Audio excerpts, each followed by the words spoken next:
In this video, we're going to discuss abortion. The image that you're seeing right now is a result of abortion. This is an intrauterine device used for unwanted pregnancy. Okay, this is a small device that is inserted dito sa vaginal canal towards the cervix and then dito sa uterine wall or the uterus. Now, this device tries to irritate this area if the woman believes that she is already pregnant. Alright? So, this device tries to irritate again the uterus, and then after irritating the uterus, the woman will feel a menstrual cramps, similar to menstrual cramps, and then the uterus will be stimulated to push out the unborn child. So ito na yung unborn child na na-stimulate nung intrauterine device. Alright? So let's talk about problems that we might encounter under abortion. Now, sa abortion, it tries to answer this one. Right? Is there an obligation to abort? So if there's an obligation to abort, are we morally obliged to consider abortion? And if we consider abortion, is it morally permissible? Okay? So yan yung first question about abortion. And then yung permissibility of abortion, does the permissibility of abortion limit itself on the issue of life's beginning or the personhood of the fetus? Now, yung question here, sa second question natin regarding abortion, it tries to examine the beginning of life.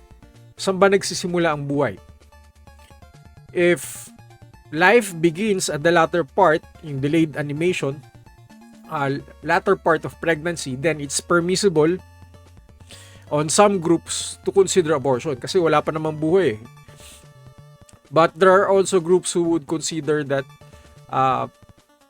the beginning of life starts at the moment that the sperm meets the egg. So yun yung beginning of conception. So once the sperm is able to meet the egg, there's already conception, hindi na natin pwedeng i-consider yung abortion.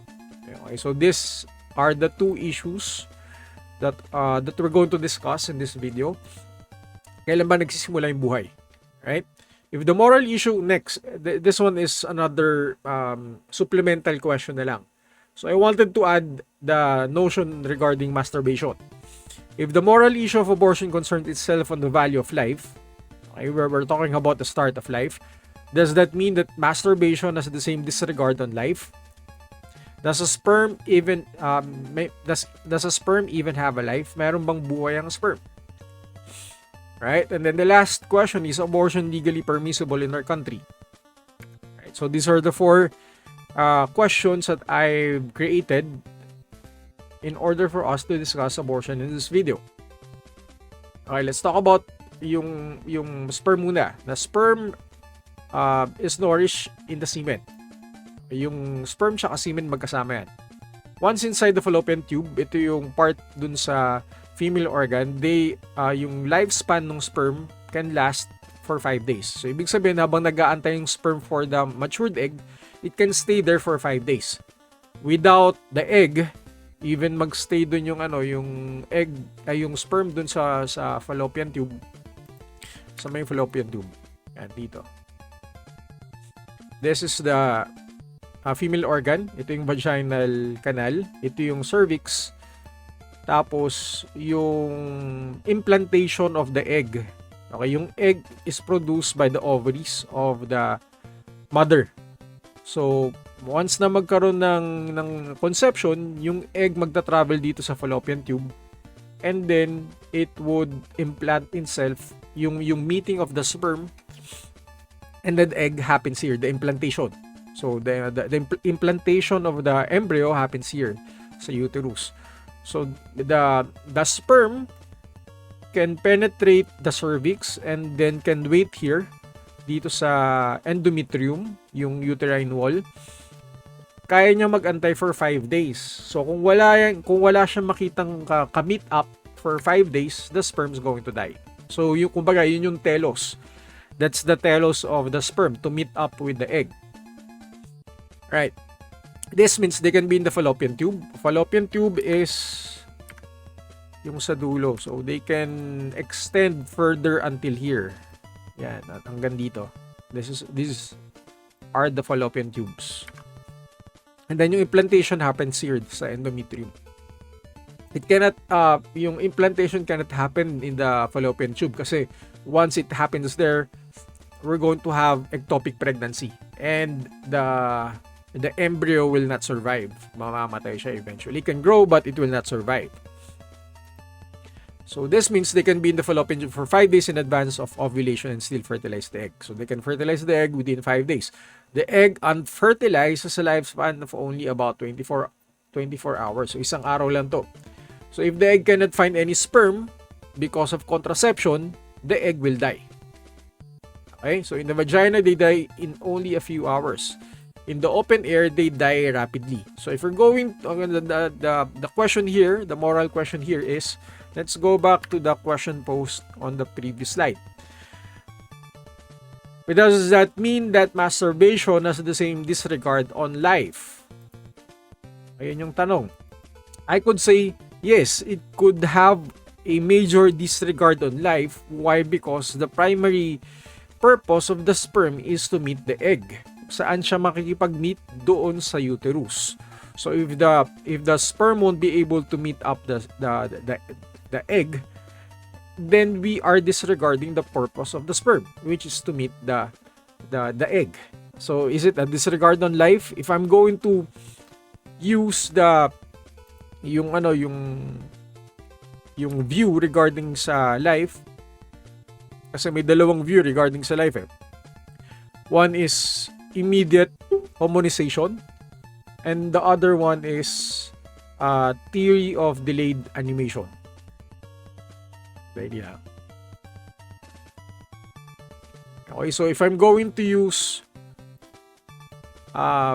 delayed animation and the theory of immediate homonization doon sa issue regarding sa meet up ng sperm with the egg, immediate homonization is we are violating this one.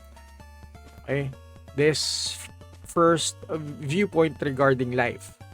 So immediate harmonization, ibig sabihin yan, life begins, when does life begin? Life begins the moment that the sperm is able to meet up the egg. Okay, that's the theory of immediate harmonization. Delayed animation happens, that life happens at the latter part of the development of the fetus. So it could possibly happen at the 5th month, at the 3rd month, or pwedeng 7th month. Yan yung delayed animation. So walang definite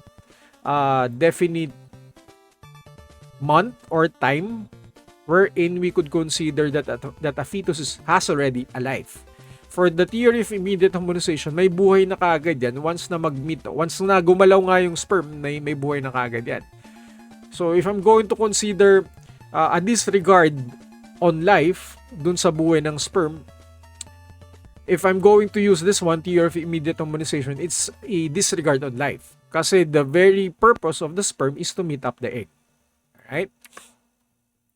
Sige, let's proceed with the risk of teenage pregnancy. So one of the many risks of being pregnant at an early age is for teenagers, especially pregnant teens, to commit abortion.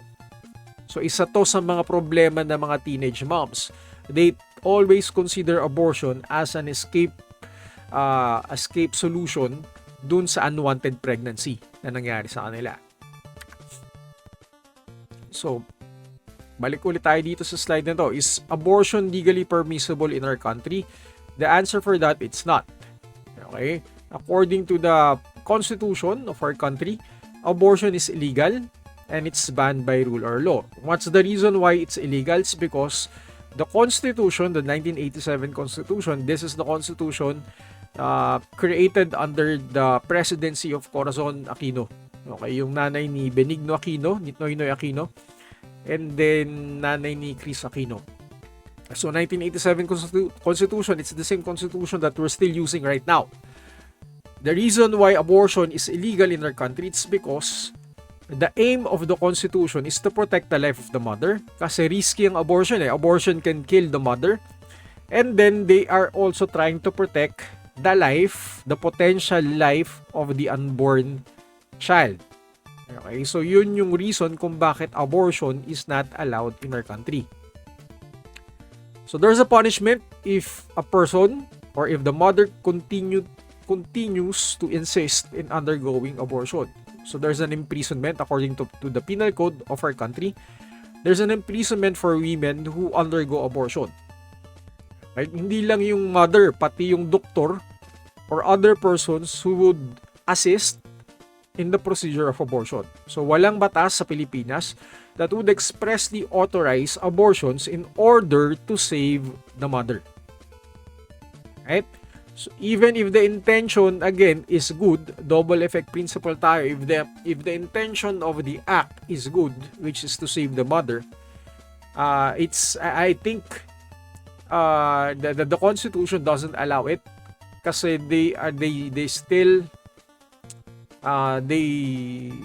weren't able to recognize, I think this is just my impression, they weren't able to recognize different types of abortion wherein it's necessary to save the mother's life on cases wherein the unborn child is already dead. Okay, patay na yung anak, wala kang ibang choice kundi i-dispose ng unborn child just to save the mother. Alright? So let's check. December 2018. There are a group of doctors who secretly provide safe abortions to women. Again, may Hippocratic Oath ba to? Is the main purpose of Hippocratic Oath non-maleficence or beneficence? The reason why doctors are considering abortion is because still mas nakikita nila yung greater benefit over dun sa disadvantage. Women have the right to make choices for their well-being, and then it's their duty to ensure the mental health mental health status of the mothers. Okay, that's one of the many reasons why there are doctors who are performing abortions, not exposed, not underground, kumbaga. They're secretly doing abortion, not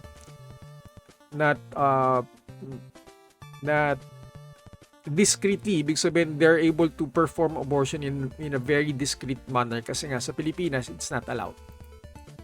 Right? The Philippines currently has one of the highest abortion rates in Southeast Asia. Estimated almost more than 600,000.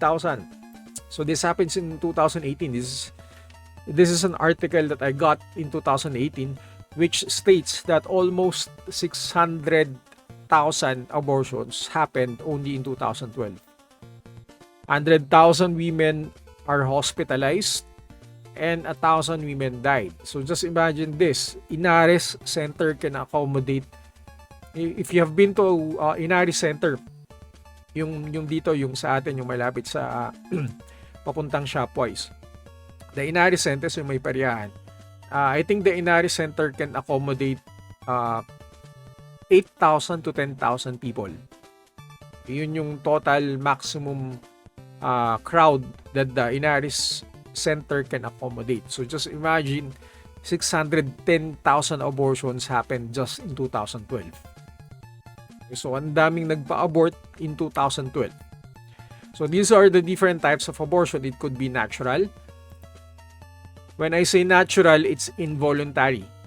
Okay, for instance, ang example nito is ectopic pregnancy, yung miscarriage, bigla na lang nagkaroon ng excessive bleeding yung mother while she is pregnant. So the mother, it's not the intention of the mother to abort the child, but because of some physiological malfunction, the mother could possibly experience ectopic pregnancy or other complications na kung saan meron ng excessive bleeding. Direct or intentional abortion is to deliberately induce abortion before the viability. Now, when I say viability here, it pertains to the possibility of the fetus to survive outside the womb, outside the uterus. So I think this happens, if I can still remember it correctly, the viability of fetus happens. It's possible for the fetus to survive outside the mother's womb when the fetus reaches the 7th month. Okay, 50-50, may possibility kaya pero may possibility pa rin hindi kaya. So again, one important condition is abortion is induced before the age of viability. Okay, next is therapeutic abortion. The abortion is induced. The main aim of therapeutic abortion is to save the mother. Okay, so regardless if the method would want to save the mother, lahat to ayaw ng batas natin. And then there's also selective abortion or eugenic abortion. The keyword here, eugenic, means when we say eugenic, there's fetal defect that we see dun sa chromosomes ng fetus. So these are genetically transmitted by the mother to the unborn child. Okay, not to be born. The reason why they would want to consider eugenic abortion because they are considering the quality of life that the unborn child could have. Right? If they're going to not consider abortion, the unborn child will have a very miserable life. Kasi meron na siyang physiological defect na I'm going to show you later. Is it still possible for the fetus to have a quality of life if it's already transmitted by the mother na meron silang genetically malformation sa katawan nila? Right? And then we also have indirect abortion. Now, when we say indirect abortion, it follows the principle of double effect. Kumbaga, hindi siya sinasadya na i-abort yung bata, naging accidental. So it becomes a secondary effect and the action is legitimate or valid. Right? Sige, let's proceed. So the moral issue here is, when does life begin? Kailan ba nagsisimula ang buhay? Para malaman natin if abortion is permissible or not. Dalawang theories under the moral issues. The theory of immediate homogenization, ibig sabihin, life begins the very moment that the sperm meets up the egg. And then theory of delayed animation, ibig sabihin, delayed animation, ibig sabihin, life happens at the latter part of the development of the fetus in the womb. Okay, dun sa tiyan. Ensoulment, fusion of the spiritual soul to the embryo. Ibig sabihin, nagkaroon na daw ng kaluluwa yung embryo. Yung sinasabi nating embryo is the fusion of the sperm and then the egg. May buhay na. Okay? Kailan daw nagkakaroon ng kaluluwa yun? Yun yung pinaka-technical na problema pagdating sa abortion. To put it in a very basic term, ang moral issue lang dito regarding ensoulment is when does life begin? Right? So yun lang po yan. Immediate harmonization would argue that a human person, life begins immediately upon conception. The very moment, again, that the sperm is able to meet up the egg. Yun ang immediate harmonization. Okay, so ibig sabihin, ito yung conception. Nagkakaroon na rin ng conception kaagad if the sperm is able to meet up the egg and is able to penetrate the protective membrane of the egg. So yun yung immediate harmonization. Delayed animation, we have two views. Kay Anselm and Augustine and then kay St. Thomas Aquinas. Kaya Anselm and Augustine, animation or ensoulment happens until quickening. Okay, ano ibig sabihin ng quickening? You can check Google, but quickening here pertains to the first movement of the fetus in the womb sa tiyan. So it happens during the 3rd month. So once nagkaroon na ng fetal movement, then there's already life. hindi ka na pwedeng mag-abort. Okay, ibig sabihin, pwede ka mag-abort prior to the quickening. Once there's quickening already, marating mo na yung 3rd month, abortion is not permissible already. Okay, regardless of your reason.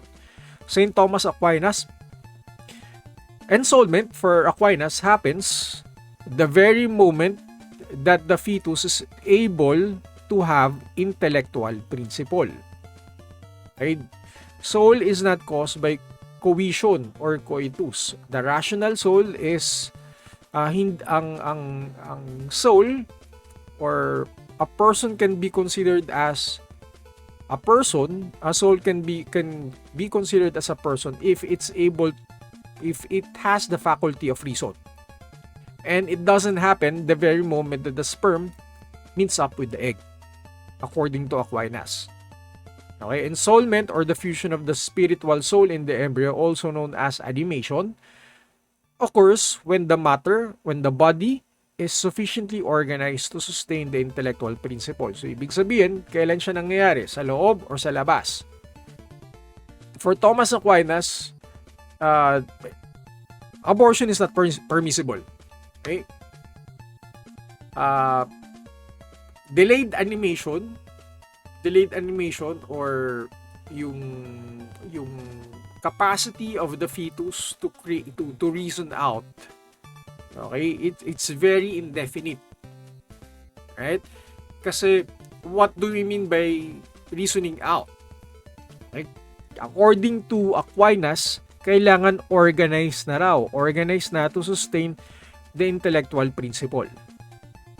Okay, and then I believe this stage happens only right after birth. Baka hindi nga birth pa eh.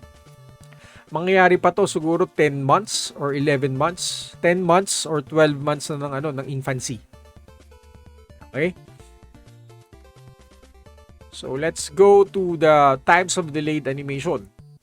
Ontological status of the fetus. Now when we say ontological here, it pertains to the existence.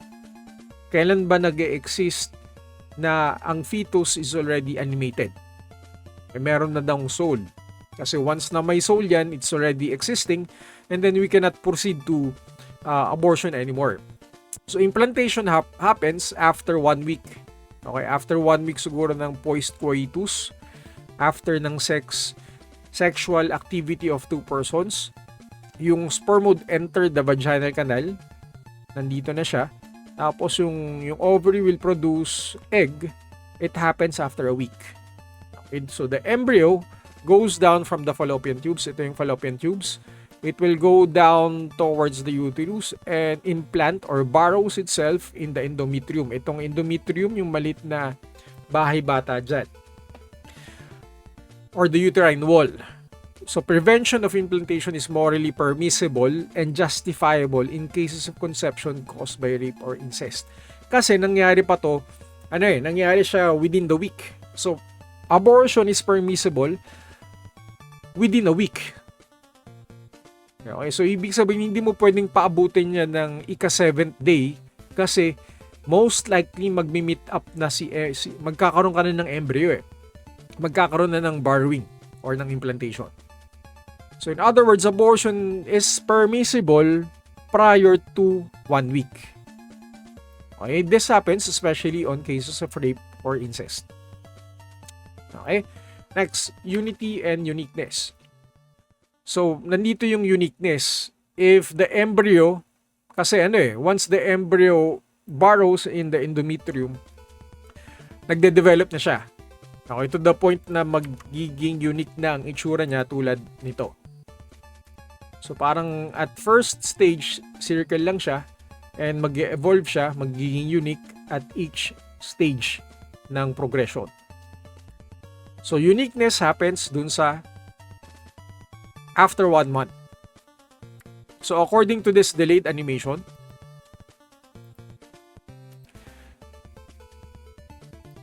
abortion is not already allowed if you reach the 4th week after conception. So, in other words, kailan pwedeng mag-abort? From 1st week to 3rd week, pwede. Okay, kasi nga, delayed animation, magkakaroon lang tayo ng ensoulment at the 4th week wherein the embryo is already unique. Okay? Next is looks human. It happens 5th to 7th week. So, magmukhang tao na raw yan simula dito. 37 days hanggang dito sa 47 days. So, makikita nyo may development na ng head, ng extremities, ayun na yung paa, ayun na yung ulo, malinaw na. Tapos sa ika-19th day, medyo nag-evolve na rin yung mga other organs. So that's 47 days. And ito, makikita natin dito in weeks, the development of the heart. Yan. Tapos, after the heart is the development of the brain. And then, ito na yung ika-7 and ika-8 and ika-9th month. Yan. Full term is 37 weeks. Okay, full term I think is 36 or 37 weeks. Yun yung ika-9th month. Right? So, looks human. Again, abortion is permissible before you reach the 5th week. Kasi once you reach the 5th week, the embryo already looks human. And there's a belief for the delayed animation that ensoulment happens already there. Why? Because in the 7th week, during the 7th week, the nostrils or the nose of the fetus are already complete. Okay, so may biblical basis to na kung saan yung breath ni God, yung life comes from the breath of God, tapos yung breath ni God was transferred to us to our nostrils. So sa 7th week yun nangyayari dito kasi may nostrils na raw. So dito nangyayari yan itong time na to. So nandyan din yung heart natin bago ma-develop yung brain. Alright? Fourth type of delayed animation is the electrical activity. Electrical activity here refers to the electrical impulses of the brain. Okay, so yung brain, nangyayari dito na. Right after the formation of the heart. So 9th week, nangyayari. 8th or 9th week of pregnancy. So the basis here is the brain activity as the criterion for human life among the dying. And the brain is the organ responsible for the creation of the intellect, of the reasoning. So because the brain is already there, we can argue that the child or the fetus is starting to reason out na hindi natin alam kasi may brain na. So yun yung katwiran ng delayed animation pagdating sa electrical activity ng utak. Right? And then the fifth type is quickening, steering of life. 10 to 12 week, may pregnancy na, 3rd month, 3rd trimester, 10 to 12 week. Yan, nandito na siya, 10 to 12 week. Itong area na to. So that's quickening or the steering of life. Ito, itong area na to. Yung first trim. Magkakaroon na ng movement dyan kasi yung paa, usually yung paa yan, yung extremity, yan yung nagkakos ng first movement dun sa womb ni mother. Alright? Viability, fetus is considered viable during the 28th week. 28th week is dito sa area na to. Yan. Ibig sabihin, the fetus can already survive. So, once you reach the 7th month of pregnancy, you cannot abort the fetus anymore. Alright? And then, yung last one is birth, when the child has become biologically independent of his mother. So, I think this happens. You can give birth at 8th month and the 9th month. So, obviously, you cannot kill a fetus once it has reached this stage, once it has reached the stage beyond viability. Okay, so abortion, kailan daw ang viability? It's the 7th month. 7th month or the 28th week. Okay, so gaano kalaki ang fetus ng 7th month or 28th week? Halos kasing laki ng ruler, 12 inches, 14.8 inches, tapos 2.22 pounds. So siguro halos kasing laki ng isang malaking eggplant ang 28th week. May viability but it's only 10%. Okay, still there's a chance for the fetus to be viable. Alright? Sige. So this is the movement of the egg from the ovary. Andun na yung fertilization, andyan yung meet up ni sperm tsaka ni egg. Magiging zygote na sila, embryo. Magta-transfer sila dito sa embryo. So yung meet up dito, pero yung implantation happens in the uterus. So from zygote, nag-developed into an embryo. Okay? So, ang immediate harmonization, day 0 pa lang, hindi na pwede. Ang delayed animation, abortion may be permissible kasi ensoulment happens sa the latter portion of the development of the fetus. Right? So this is ectopic pregnancy. We're in fertilization and then implantation happens here in the fallopian tubes instead dito sa endometrium. Okay? And then uterine cancer. So bakit kailangan ng abortion? To save the mother. So tingnan natin dito sa first reason kung bakit kailangan ng abortion. Therapeutic abortion. Okay, to save the mother, pwede ring indirect abortion. Okay, indirect abortion, therapeutic abortion, they go hand in hand. If the mother is pregnant, let's say the mother is pregnant and then the doctor just found out that there is a tumor in the uterus. So ipagpalagay na natin dito may naka-implant na embryo. Pero nagkataon din merong tumor dyan. So anong gagawin natin? Using the principle of the double effect. Okay, principle of double effect. The intention is good, it's therapeutic, it's reconstructive kasi if we will not remove the uterus, the mother will die. So we have to remove the uterus as a whole. Pero ang problema, makukuha rin natin si embryo.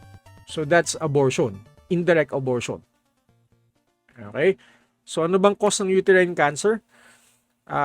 PCOS, polycystic ovarian syndrome. Ibig sabihin, yung menstruation mo is irregular.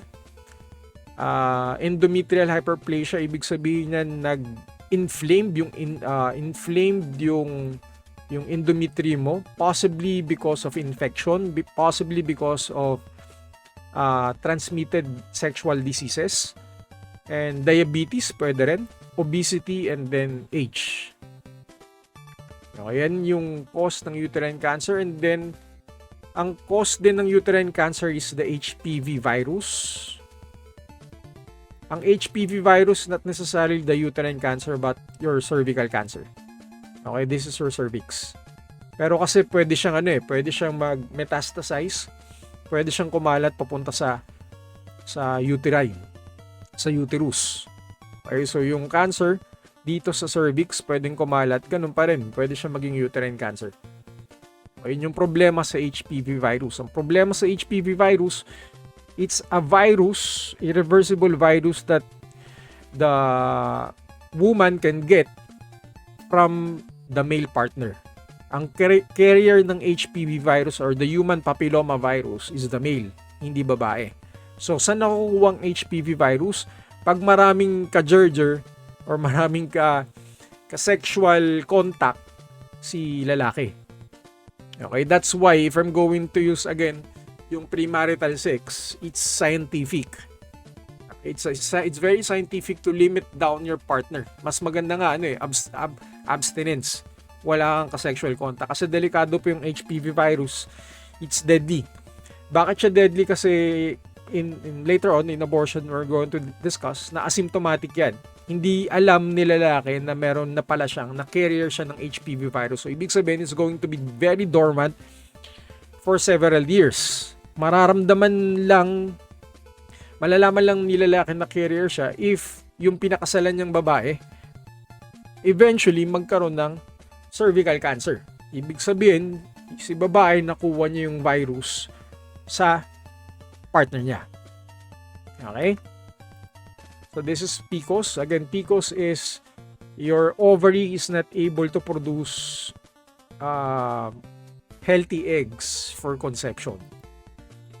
Okay, tatlong general viewpoints of abortion. Conservative against. Okay, abortion is never permissible kasi it will always for the conservative, it's a murder of life. You end the potential life of the fetus. Liberal, it's always permissible because it respects the self-autonomy of the mother. Moderate or intermediate, ang ibig sabihin lang yan, permissible up to a certain stage of fetal development or case-to-case basis. Okay, pag indirect or therapeutic, pwede na. Okay, yan yung moderate or intermediate.